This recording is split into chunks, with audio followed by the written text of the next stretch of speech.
Hello guys, in this video I'm going to show you how to change your country in the Zalando app.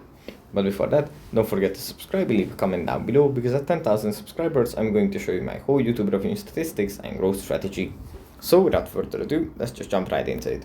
First we have to open up the Zalando app, and here it opens up in the home menu where we have some articles, some suggestions.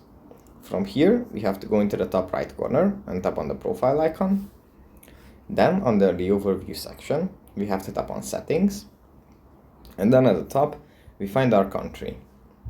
If we tap on this, then here we have a list of different kinds of countries from Europe, from which we can select one that we want to have. So if you live in I don't know, Slovenia, we can tap on Slovenia, and that's it. So that's pretty much it for this video. Hope it was helpful for you guys, and I'll see you in the next one. Bye.